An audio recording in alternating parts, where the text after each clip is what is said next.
नकवी साहब, मुल्की हालात को कैसे देख रहे हैं? बेहतरी की उम्मीद है नहीं? देखिए बरादर मोहतरम, ना उम्मीदी कुफर है और मकरुल्लाह अल्लाह खैरुल माकिरीन।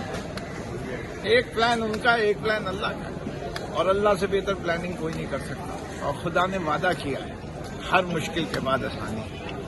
तो मैं तो अपने मुल्क के नौजवान, मैं खड़ा हूँ आज़ादी के लिए, मैं खड़ा हूँ आज़ादी इजहार के लिए, मैं खड़ा हूँ 68 साल की उम्र में कि मुझे अपने मुल्क अजीज में, जिना के पाकिस्तान में, जिना का पाकिस्तान जिस तरह तबाह हुआ है और लूटा गया है, कि आइंदा इस लूट मार को रोकने के लिए खड़ा हूँ, मैं खड़ा हूँ।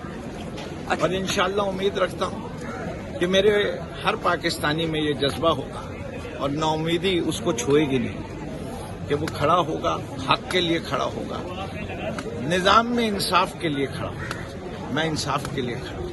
अच्छा सर, इस मुश्किल हालात में जो तहरीक इंसाफ को छोड़ गए और जो नई जमातें ज्वाइन कर रहे हैं, उनके लिए कोई मैसेज देना चाहते हैं? बात यह है, फैसला उनको करना था कि वो हक पे हैं या नहीं।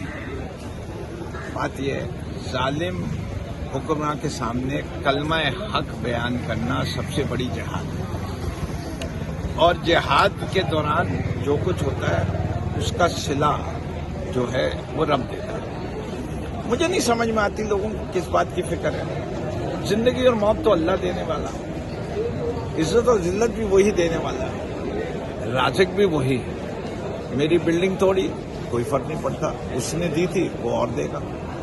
मुझे सलासल में रखा है, मैं हक पर खड़ा हूं, कोई फर्क नहीं पड़ता। लोग सिर्फ ये देखते हैं कि ये इंसान असूल पे चलने वाला है या सिर्फ अपनी जात के लिए। मैं न तहरीक इंसाफ के लिए हूँ, मैं पाकिस्तान के लिए हूँ, पाकिस्तान के लिए तहरीक इंसाफ। बहुत शुक्रिया सर, बहुत शुक्रिया।